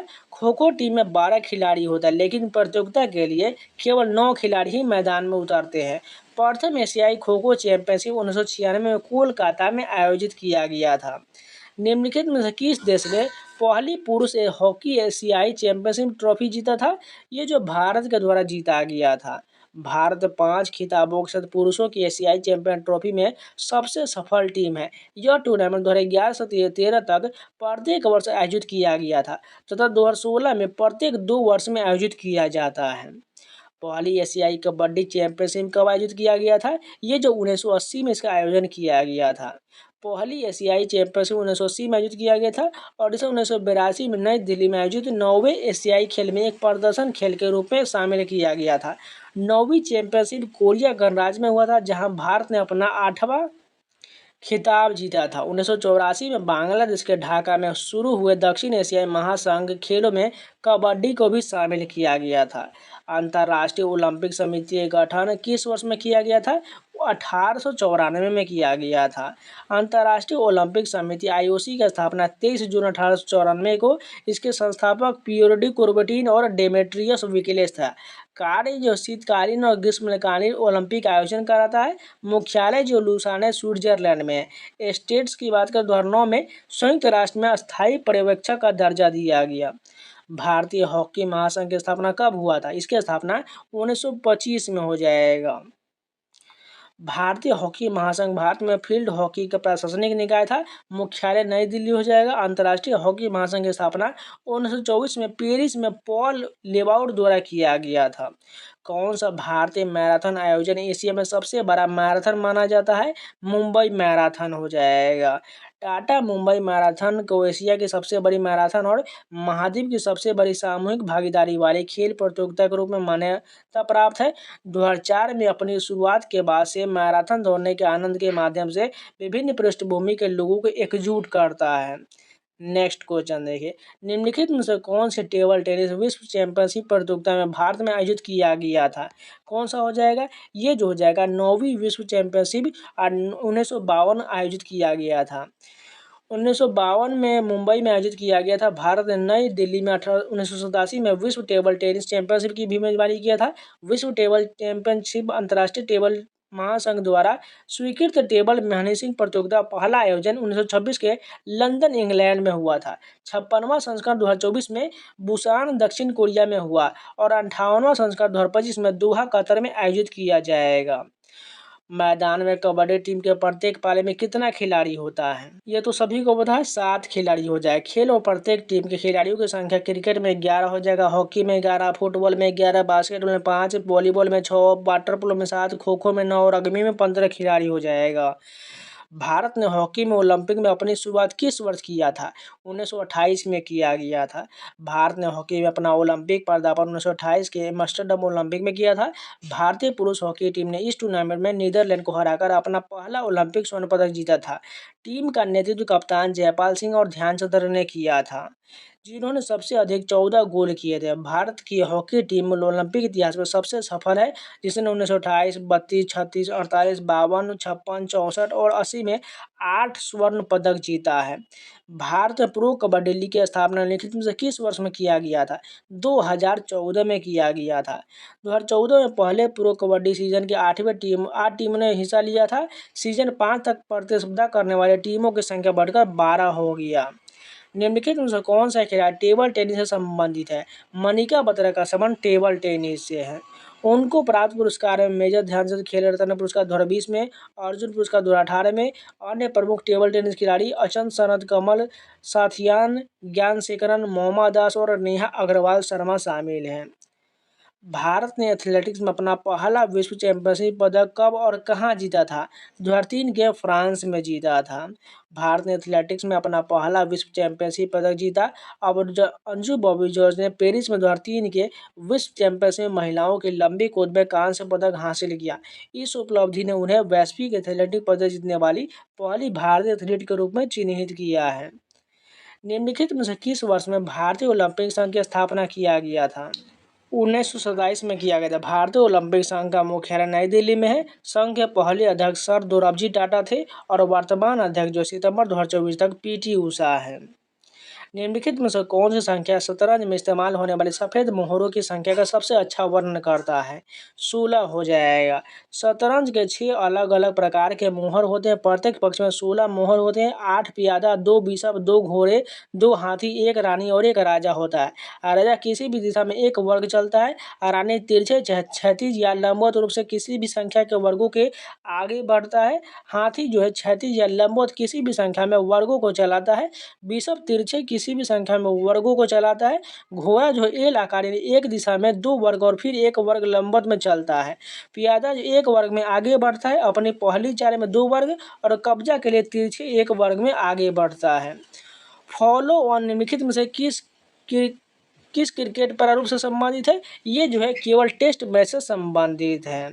फॉलो ऑन के तहत दूसरी पारी में बल्लेबाज करने वाली टीम में मूल रूप पारी में समाप्त होने के तुरंत बाद दोबारा बल्लेबाजी करने के लिए बाध्य होना पड़ता है। 5 दिन या उससे अधिक समय तक चलने वाले मैच में जो टीम पहले बल्लेबाजी करता है और कम से कम 200 रन की बढ़त बनाता है, उसके पास दूसरी टीम को फॉलो ऑन करने के लिए कहने का विकल्प होता है। 1976 में भारत में पहला महिला अंतर्राष्ट्रीय टेस्ट क्रिकेट मैच कहाँ आयोजित किया गया था? ये जो है बेंगलुरु में इसका आयोजन किया गया था। भारत ने अपने पहले महिला अंतर्राष्ट्रीय टेस्ट क्रिकेट मैच की मेजबानी 31 अक्टूबर 1976 को बेंगलुरु के एम ए चिन्नास्वामी स्टेडियम में वेस्ट इंडीज के खिलाफ किया था। पहला महिला क्रिकेट विश्व कप 1973 में इंग्लैंड में आयोजित किया गया था। प्रथम जनजातीय खेल महोत्सव में निम्नलिखित में से कौन सा राज्य पुरुष और महिला दोनों श्रेणी में समग्र चैंपियन था? ओडिशा हो जाएगा। संस्कृति मंत्रालय, ओडिशा सरकार और KIIT के विश्वविद्यालय द्वारा संयुक्त रूप से आयोजित एक भव्य खेल आयोजन प्रथम जनजातीय खेल महोत्सव भुवनेश्वर में संपन्न हुआ है। राजा भलेंद्र सिंह ट्रॉफी निम्नलिखित में से किस राष्ट्रीय खेल आयोजन से संबंधित है? राष्ट्रीय खेल से संबंधित है। राष्ट्रीय खेलों का आयोजन भारतीय ओलंपिक संघ IOA द्वारा किया जाता है। IOA खेल के नियमों के लिए जिम्मेदार है। IOA की स्थापना 1927 में, मुख्यालय नई दिल्ली में। प्रथम राष्ट्रीय खेल लाहौर के 1924 में आयोजित किया गया था। प्रथम आधुनिक राष्ट्रीय खेल नई दिल्ली को 1985 में किया गया था। तो आज के लिए इतना ही रखते हैं। इसका नेक्स्ट पार्ट आपको कल मिल जाए और कल से हम इसको लगातार कंटिन्यू रखेंगे। इसके अलावा जो मैंने SSC MTS का जो है लगातार आपको जो है पार्ट 1 वाइज जो हम सीरीज चला रहे हैं, GS का यानी प्रीवियस ईयर क्वेश्चन का 2018 से 24 तक जितने भी एग्जाम हुए MTS का, वो लगातार आपको कंटिन्यू रहेगा। यानी 2 वीडियो आपको जो डेली दिया जाएगा। इसलिए जो लोग ने चैनल को सब्सक्राइब जरूर कर लीजिएगा और वीडियो को लाइक कर दीजिएगा। और इन सभी का PDF आना चाहते हैं तो टेलीग्राम ज्वाइन कर लीजिए। यहाँ पर आपको स्कैनर आ रहा होगा, स्कैन कर लीजिएगा या टेलीग्राम पर सर्च कर लीजिएगा SSC एस्पिरेंट 7 और जाकर ज्वाइन कर लीजिएगा। वहाँ पर आपको सभी एग्जाम का अपडेट, क्यूज, इसके अलावा PDF सभी दिया जाता है, जाकर ज्वाइन कर लीजिएगा। इसके अलावा जो आप लोग मॉक नहीं लगा रहे हैं तो टेस्ट टू पासपोर्ट जाकर परचेज कर लीजिए। आपको कूपन कोड सामान लगा लेना, आपको 12% का डिस्काउंट मिल जाएगा। जाकर कूपन अप्लाई करके अपना जो है पास परचेज कर लीजिए और मॉक टेस्ट लगाना शुरू कर दीजिए। आप किसी भी एग्जाम की तैयारी कर रहे हैं, SSC, रेलवे या कोई भी ऑल स्टेट एग्जामों को होगा, उन सभी का आपको previous paper, mock test, sectional test, subject wise ये सारा मिल जाएगा। जाके परचेज करके मॉक टेस्ट लगाना शुरू कर दीजिए। तो चलिए मिलते हैं नए वीडियो के साथ, तब तक के लिए जय हिंद। अगर कोई भी डाउट है, कोई भी क्वेश्चन है तो कमेंट में जरूर पूछ लीजिएगा। तो चलिए मिलते हैं नए वीडियो के साथ, तब तक के लिए जय हिंद।